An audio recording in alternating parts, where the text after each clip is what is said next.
lights on the airways hum. Hear the tales of where they're from. Stories whispered, not in lies. Jobs they held through changing times. Hi, everyone. Welcome to Amplify Your Signal. My name's Nicole Roberts. I'm the host. I have my wonderful friend, Renée Robson, here with us today. And we first met, we were actually trying to figure it out before we started recording. We first met through, believe it or not, Twitter, like the HR world that used to exist on Twitter with the fabulous Mary Kaler, who is the ultimate connector of all people. And we were both bloggers, influencers, whatever they used to call us, as part of basically the social media for National SHRM. And then Renee went to a couple of state conferences, including Ohio. So then we were able to connect there and meet in real life. But I am so thrilled to have her joining us today. She has made such a courageous shift from HR and organizational leadership into trauma-informed counseling and consulting. And the work that she's doing is just so important and so needed right now. So Renee, welcome. And thank you so much for being here. Tell us a little bit about yourself and your journey. Thank you so much for having me here. It's so lovely to talk. And as you were talking about those conferences, I was just having flashbacks of like such fun times at them all, which is funny because non-HR people don't understand how fun HR conferences can be. Worked in HR for around 20 years, so primarily like organizational design and leadership development. And I live in Australia, although I'm originally from New Zealand, and live here with my husband and son and my furry son.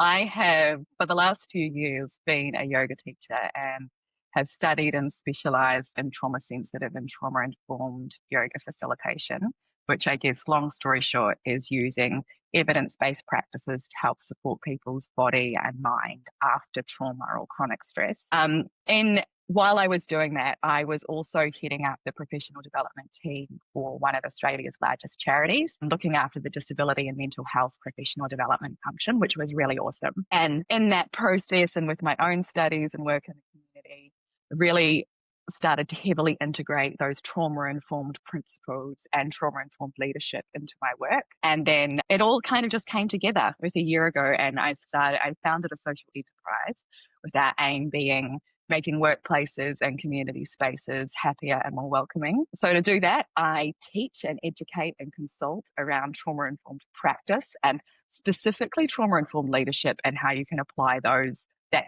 thinking to systems and leadership programs, because a lot of the practice is about the end interaction between the person supporting somebody and the other person. Applying it to systems is, I guess, a bit of a new area. So I'm doing that. I teach yoga teachers trauma-informed yoga facilitation. I do workshops and things, but primarily workplace education and consulting now. Love that. And I mean, as many people know, that I was diagnosed with breast cancer not long after losing my job. And looking back, I was in kind of a constant state of fight or flight for years. And I certainly did not know how to slow down. I thought hustling and really overextending myself was just kind of the price of success. But it was costing me my health. And I know when we were talking before about just kind of how chronic stress can show up in the body and how healing doesn't have to look like traditional, like talk therapy. Can you help us to understand how the stress response really kind of operates and how it relates to trauma? One of my favorite parts of my work is talking to people about this, because I think that there is often a lot of self-blame and shame when people are thinking about or talking about their own stress responses or the ones that they deal with. So by stress responses, I mean like when people get escalated into a fight response or a flight response, or perhaps their nervous system comes down and they move into like a freeze or a fawn response. So those responses and kind of ways of being and emotions, the idea is that when we are overloaded, whether that is from the impact of trauma in the body or chronic stress or a lot of other things that can impact our allostatic load. When that happens, we can slip into those stress responses more easily. And I think that a lot of people, and certainly that I deal with in the corporate space, often are operating in a fight or flight stress response, like a escalated, what I think we jokingly, like we talk about it being a bit type A or whatever. Sometimes that is quite compulsive for people and they can't actually get out of it. So when we're talking about chronic stress, people go, oh, that's that thing over there. That's those people who are like in burnout or like no, it's self-reportedly chronic stress is 50% of the working population. Yeah, and that's not even to mention the people who are experiencing that who are not in employment or are finding that difficult or have other reasons that they're not in the workplace, but 50% of people in the workplace. Think about what chronic stress does to the body and brain and that connection between the two. If we have a whole lot of people who have experienced trauma, who are having mental health challenges, who are under chronic stress, and they are dealing with other people, those stress responses are liable to come out, right? And it can be really disruptive, like within groups, it can be disruptive and upsetting for people when that stuff happens and they don't understand what's going on. So the principles around trauma-informed practice have come from the idea of what are the evidence-based ways that we can respond to that and be able to create containers, for lack of a better way to put it, containers for people to be able to engage in what they're doing, hopefully, without being pushed into those stress responses any more than they need to be. Can't make a world without stress. You can't remove triggers for everyone. Like, that's not what this is about at all. Right. But we can be more understanding of what those are for ourselves and maybe the people that we work around. And then maybe we can think about how we might choose to change our behavior or change our systems or change what we do based on that knowledge. So that idea of chronic stress being this big thing over there, it's not. It's something that many of us are dealing with the majority of the time, with that impact of those people being up in a stress zone and what that means in the workplace, what that means with your family, what that means with your ability to engage and do the things that you want to do. It changes all of that. So it's easily one of my favorite things to talk about because I think it allows a conversation around this is about how your body and brain works, not as much about you've done something wrong or you need to learn how to do this better.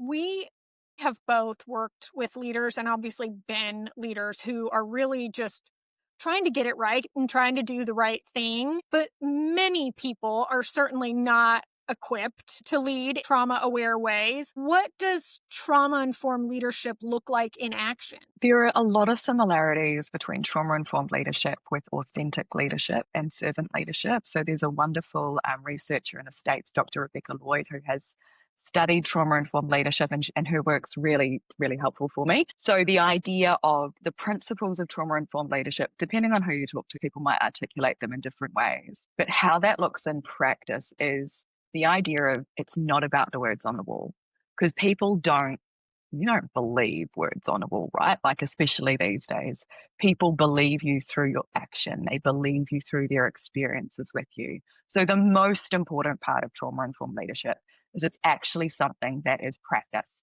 So for example, in a leadership context, the idea of authenticity, we all know, if you study HR and you've worked in the space, you know that when you do a large organizational change, you want to be as upfront as possible. You want to include people in all of the points that are appropriate to include them. You want to support them in what they're doing. And you're always really aware of that 30% drop in productivity after it all happens for the people that remain, right? Because it's disruptive and it's stressful and it's triggering. Yes. So if you are going through a process like that with trauma-informed leadership principles in mind, authenticity is really critical. So what you would do is you would be doing things like, for the leaders involved, you'd be coaching them about how to be authentic and honest and not betraying their own values. And then how do you navigate that and hold space for other people who might also be like emotionally impacted by what's going on. Sometimes in organizations or maybe places that have a slightly older school approach to HR, you might see more things like surprise attack redundancies. Hey guys, we've been working on this secretly behind the scenes for the last few months, and now we're going to tell you all about it. And then what happens inevitably when that happens is all of the people involved, whether they're being made redundant or not, go, all of those emails, they were about this. That excuse my boss made up to find out about the supplier for this thing, that was obviously a lie. And people start to add all those things together, and it doesn't matter if they stay or not, right? Right. Trust is blown. Right. And when you blow trust with people, it is something that's really difficult to get back. So trauma-informed leadership is really about how do you integrate these principles where we know they make a difference with people to have a positive impact. And the positive impact is incredible. It's all about the idea of how do you actually create and embed psychosocial safety, because we know that will help buffer against a lot of the negative workplace things that can happen, but also it's the biggest driver of team effectiveness, according to Google's work. So there's not really a good reason to not do that, other than, if I go back to that example, maybe not thinking through the impacts of the changes that we make and how we behave, and especially where we go, I've got these values over here, but I'm willing to leave them aside in this situation because my boss has asked me to, or we really need a quick win, or the circumstances somehow different in me. And the idea of trauma-informed leadership is that might be true, but if that was really true, you could deal with it authentically and still be honest with people and still not necessarily damage that trust. So many ways to do that from an HR and organizational design perspective, right? There are just so many ethical ways to do things. Why would you do it in a way that you know is going to impact your leaders and maybe their moral injury and having to lie? The people that get made redundant, maybe fairly or unfairly, and then the people that remain whose productivity drops, they're often still part of that 50% chronic stress, right? Those events, what they do to the staff remaining is massive. And the amount of organizational big events that happen per year now for an average employee is astronomical. I think it was 2 planned organizational changes per annum in 2014, and by 2022 it was 11. Wow. And I think that I think 2022 seems like golden age now. I'd love to see those figures in 2025. So how would you coach someone to respond versus react in kind of those moments, when they can feel it? What is your guidance on responding versus reacting in those kind of moments of stress like that? I'd say that's probably the hardest thing for many people to learn. I certainly still will find myself reacting before responding in different situations. My most helpful thing, and it sounds really cheesy and really simple, so bear with me, but taking a breath. It sounds like, oh, you should just take a breath and touch grass or whatever. But no, there's a really good body-based reason for us to do this. Our control of breath is our best hack into our nervous system. So most of the things that your nervous system is controlling, you don't necessarily have conscious control over. However, our breath, we can take it over, which means it's as effective, if not more effective, than Xanax, taking medication, doing all of these other things. You can use your breath to calm down in that moment. Now, the challenge is making that a routine where you feel yourself become overwhelmed, or you notice those sensations in your body, and then you're able to do something to de-escalate, to be able to provide yourself a moment to have, your first thought isn't always the best one.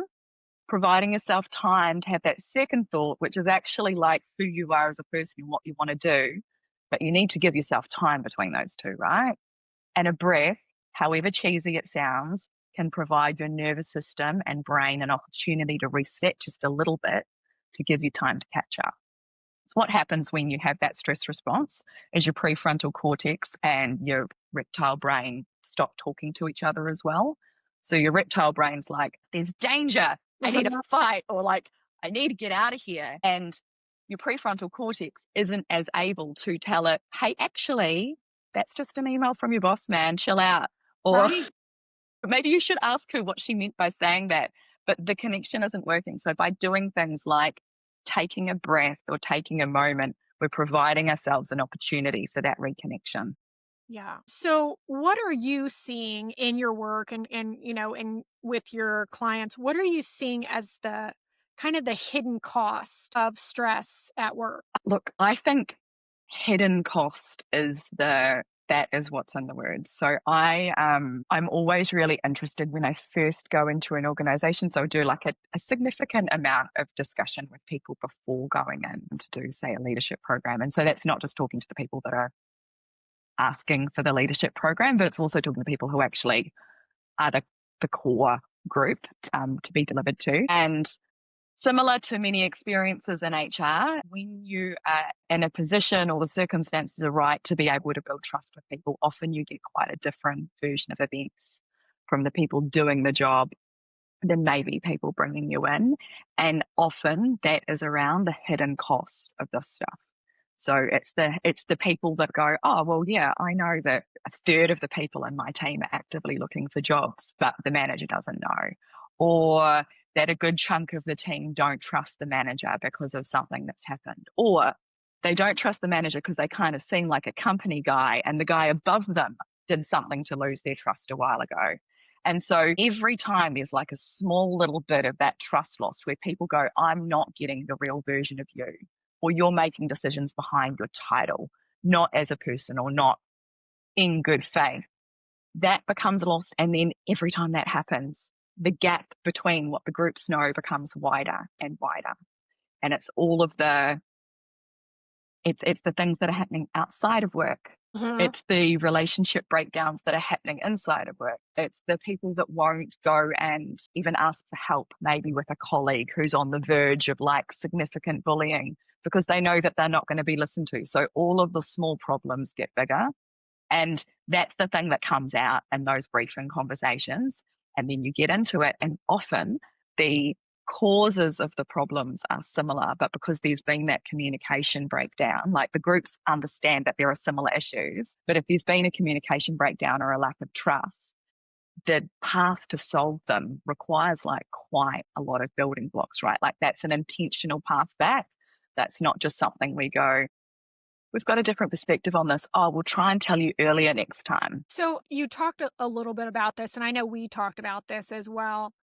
What are you seeing as far as, or maybe what is your suggestion on how we can normalize mental health support in the workplace? Because there certainly used to be a stigma, and I think we've come a long way, but I also think that we've got some work to do. What are your thoughts on that? I think it's a long process. I'd Mhm. love to like give a simple answer, but I've worked within government and big nonprofit and also the private sector. And I would say that an organization's outward statements about how mental health friendly or how progressive they are isn't necessarily always an accurate representation of what happens internally. I think the biggest difference for people is the leaders. It's the manager that they report to and it's the leadership of the organization.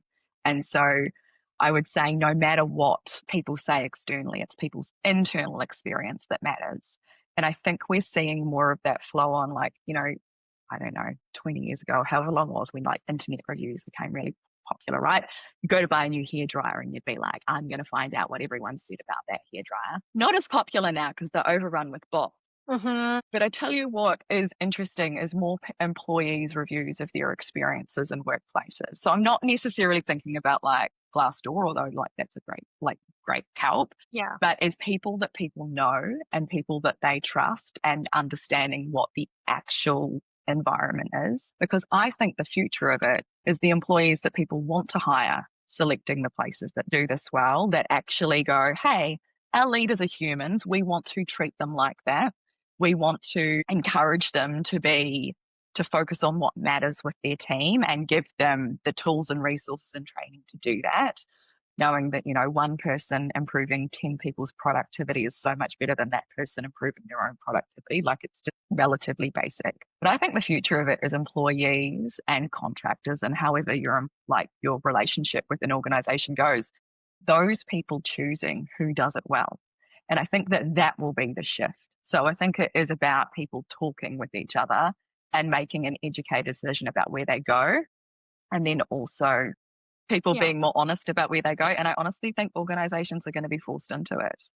I think that has to Yeah. be the next step, because it's tied to productivity as well. Like if organizations are not taking this seriously, if they do not have proactive, genuine strategies around mental health, if they don't think about how do we really invest in our leaders to get the best out of our people, as opposed to like outsource to some e-learning provider that's going to magically tell you how to do stakeholder negotiations or something. That always cracks me up. With like no internal support, by the way. Like just learn that from an e-learning. That'll work. Yes.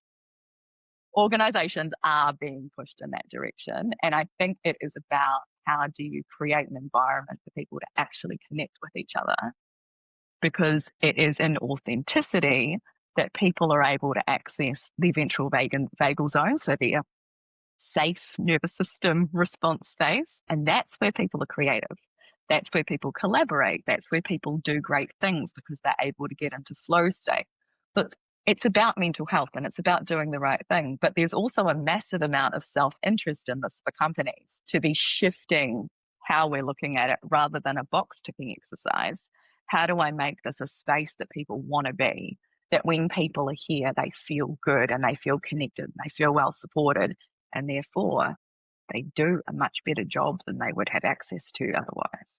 Yeah. Yeah.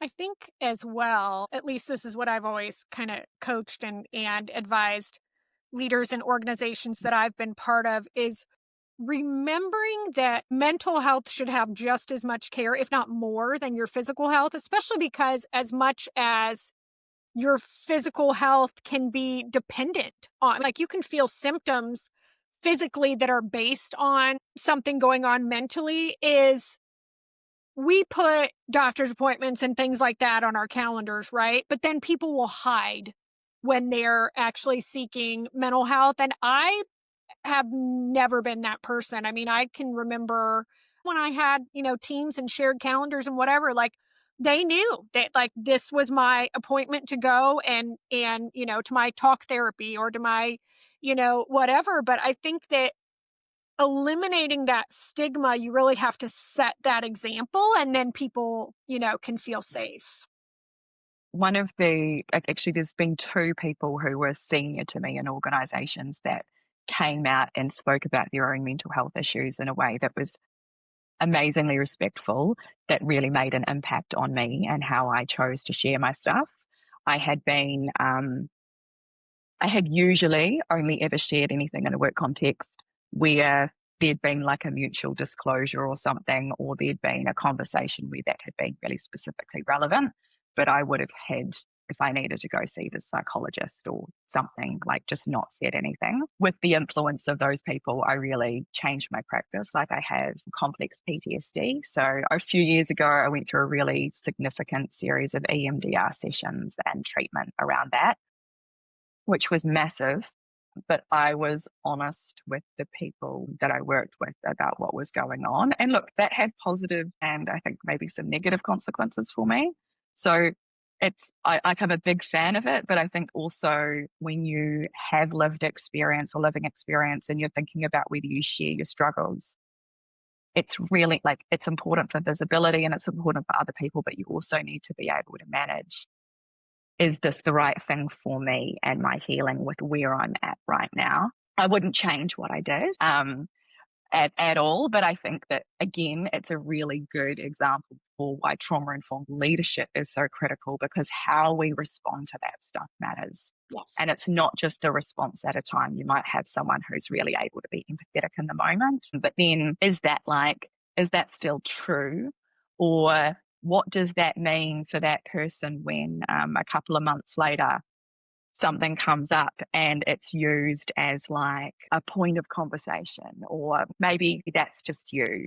Does it damage your credibility? Does it damage what people might be willing to share with you and not willing to share with you? And I'm like, obviously none of this is right. Mm-hmm. But in self-interest for people and thinking about how they disclose what they disclose, being confident in your environment and security in your position, I think is something that you've got to be you've got to be pretty privileged to be able to ignore.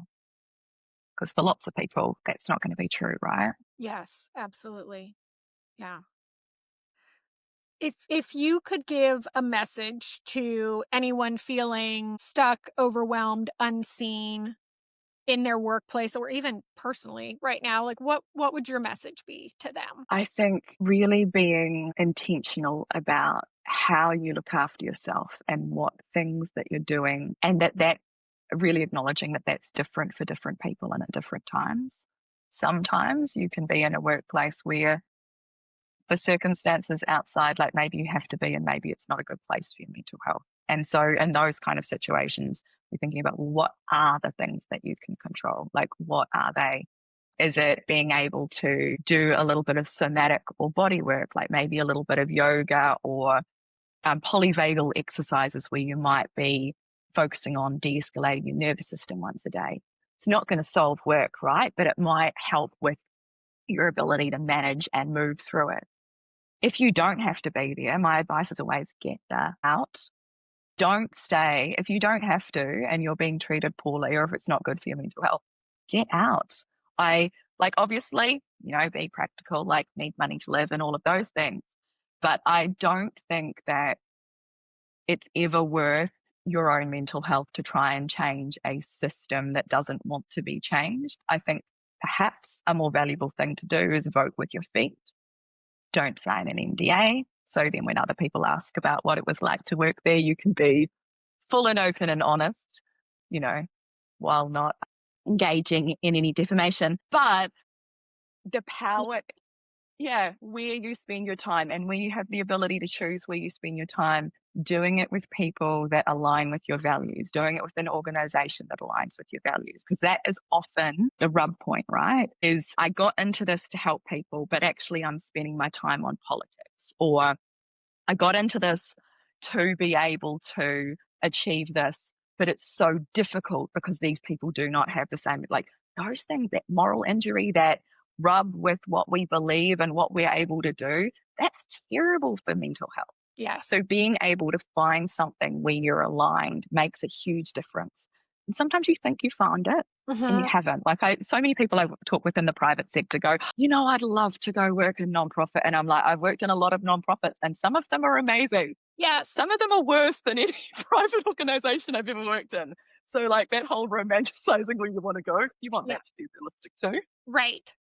Well, and you can be in a mission-driven environment that's not nonprofit, that has some more autonomy and flexibility and ways to be perhaps more supportive.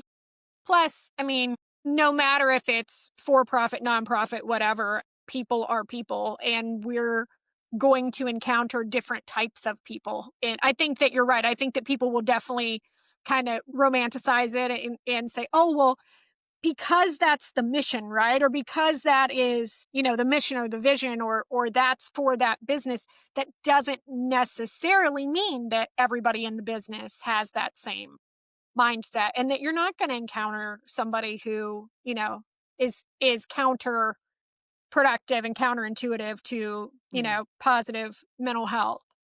So we talked about kind of some red flags. What are some green flags for, let's say, somebody's going through their interviewing process, or they're in transition, which is obviously the focus of this podcast?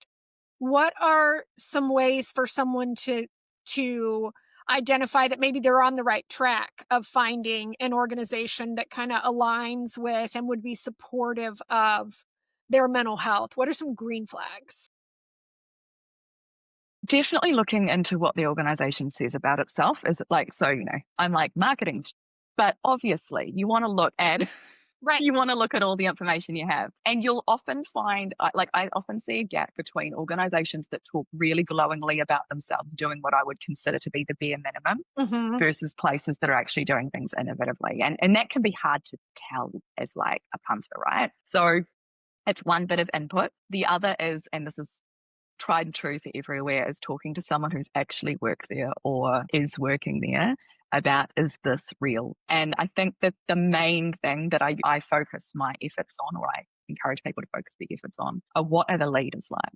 Because you can work in the best organization in the world, and if you have an average or messy manager, like, it really sucks. Yeah. And the flip side, you can work somewhere that actually maybe they're only actually doing the bare minimum organizationally for mental health. But maybe they have a flipping amazing recruitment team who is able to hire leaders who are really values aligned and they have a lot of autonomy. And it's hard to know that from the outside. So that's the thing that you're checking is what are they saying is true? And what are the leaders actually like? Like, where do they put their effort?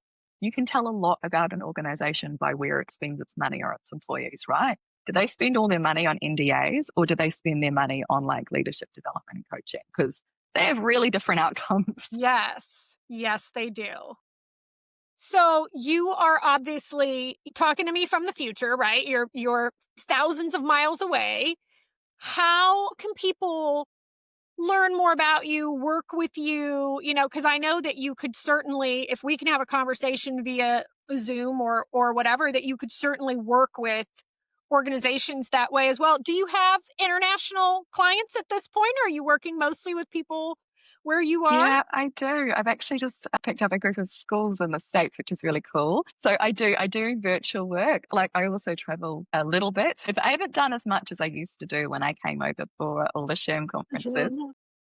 But yeah, I work virtually so people can get in touch with me on my website. I also share a lot around yoga and body work and how that integrates with these principles and what people can do individually. So there's a bit about organizational leadership stuff, but also personal practices in trauma recovery and managing chronic stress, because those things are very similar in what they do to our bodies and brains and the connections between them. So I often find we're talking to people about one thing and they'll be like, actually, this is a thing for me. Where do you suggest I start? Yeah. Yeah, I love that. And we will link your website and all of that. With what would you want kind of your final words of encouragement for our listeners as we are taking good care of us, being kind to ourselves, self-compassionate? What's your kind of final message to our listeners? I think the main thing that I would like to leave with people is that when you are, from my experience, when navigating mental health recovery or trauma recovery, it can be really easy for things to feel overwhelming when you try something and it doesn't work, whether that's like a type of therapy or a job or something else that you're like putting yourself out there for. That can be incredibly difficult. My main thing that I like to emphasize is that different things work for different people at different times. And so it's really easy, I think, when you're in this space to hear something and go, that worked for that person, so it must work for me. And then somehow like I feel like a failure because I wasn't able to make it work or it didn't sit well with me or whatever. No, the therapy for the things that you do to support that. So whether that's like maybe body work or somatic therapy, kind of sitting alongside that, trying new jobs, doing new things, you might be able to do some of that stuff some days and not others. Or maybe some of it suits you and some of it doesn't. Or maybe some of it suits you at one point in your journey and it doesn't suit you later. And so my biggest thing that I would like people to know and take on, if they have capacity for it, is that it's not your fault when things don't work. And sometimes it's just about finding the right mix of stuff for you. Thank you for that. And I know that we could talk forever and ever, and we're trying to be intentional about having, shorter shows and shorter conversations, but it doesn't mean that we won't chat again in the future and on a time that's more civilized for our Aussie and our New Zealand friends, because I know it is very early in the morning where you are and where they are. But thank you so much for joining me, and I'm glad we were able to make this time together. Thank you to all of us that were able to attend and to listen, or who are listening to this on the recorded version. We greatly appreciate your support of this podcast. It is very important to us to provide support and information and education to people as they're navigating not just job transitions, but life transitions. And so if you enjoyed this, please like and subscribe to the podcast so that you can get future episodes, and join us next time as we amplify voices, elevate stories, and support one another one episode at a time. Thank you so much. Pages blank, but hearts alive. Through their journeys, they still strive. Tales of passion, grit and grace. Every journey leaves its trace.